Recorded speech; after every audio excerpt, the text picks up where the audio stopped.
Hi friends, good morning. எல்லோரும் எப்படி இருக்கீங்க? நான் ரொம்ப நல்லா இருக்கிறேன். இது வந்து எங்கள் வீட்டு கார்த்திகை தீப பூஜைங்க. நேற்று ஈவினிங் கரெக்டாக 6 மணிக்கு திருவண்ணாமலையில் ஏற்றின தீபத்தை தரிசனம் பண்ணிவிட்டு அதுக்கப்புறமா 6 மணிக்கு ஷார்ப்பாக நானும் விளக்கேற்றிட்டேங்க.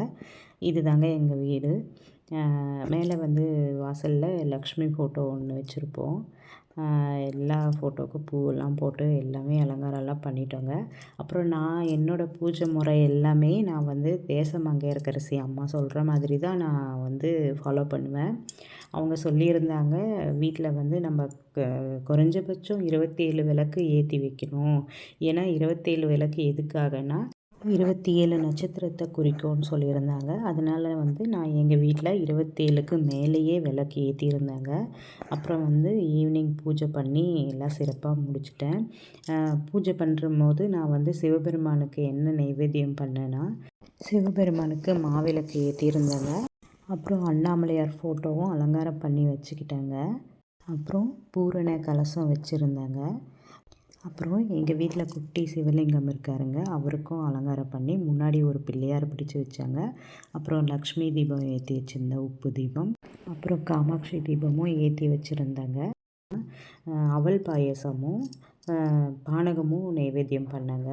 எல்லோரும் நீங்கள் உங்கள் வீட்டில் என்ன நைவேத்தியம் பண்ணீங்கன்னு சொல்லிவிட்டு கமெண்ட் பாக்ஸில் கமெண்ட் பண்ணுங்கள்.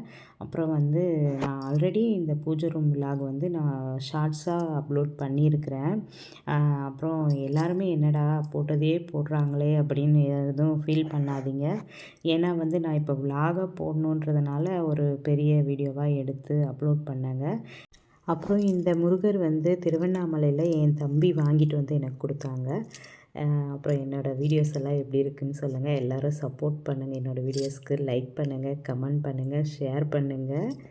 அப்புறம் நான் பண்ண பூஜை ரூம் அலங்காரம்லாம் நல்லா இருக்கான்னு அதையும் சொல்லுங்கள்.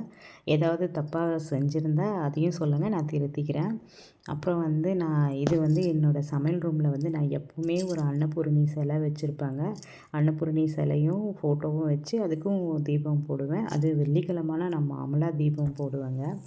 அப்புறம் இன்றைக்கி என்னோடய பூஜையை சிறப்பாக முடிச்சிட்டேங்க. எல்லோரும் உங்கள் வீட்டில் எப்படி பூஜை பண்ணீங்கன்னு சொல்லுங்கள். அப்படியே நைட்டுக்கு தேவையான டிஃபனும் செஞ்சு வச்சுட்டேங்க. எல்லா வேலையும் சைட் பை சைட் முடிச்சிட்டேங்க. ஓகே ஃப்ரெண்ட்ஸ், எல்லாருக்கும் பாய். அப்புறம் ஒரு நிமிஷம் ஃப்ரெண்ட்ஸ், இது வந்து என்னோடய ஓல்டு டிக்டாக் வீடியோஸுங்க. ஒரு 2 வீடியோ அப்லோட் பண்ணியிருக்கேன். பார்த்துட்டு எப்படி இருக்குன்னு சொல்லுங்கள். ஊற்றி திரி வச்சு நான் பொறுத்தி வைப்பேன். இவனுக்கு நோகாம கொண்டு தண்ணியில் விடுவாங்களாம். அட விடுங்கண்ணா, சின்ன வேலையை போய் பெருசா பேசி. ஒரு மூட்டையா இருந்தா பரவாயில்ல, இது 9வது மூட்டை. இது போக இன்னொரு லோடு இறங்குறான். இன்னைக்கு கார்த்திகை தீபம். வீட்ல விளக்கேத்துனா நல்லதே நடக்கும். அப்படியா? வாங்க கோப்பு பெருந்தேவே, நான் ஹெல்ப் பண்ணுறேன். எப்படி இருக்குங்க ஃப்ரெண்ட்ஸ் என்னோடய ஓல்டு டிக்டாக் எல்லாம்? பிடிச்சிருக்கான்னு சொல்லுங்கள். லைக் பண்ணுங்கள் ஃப்ரெண்ட்ஸ், சப்போர்ட் பண்ணுங்கள். தேங்க்யூ, பாய்.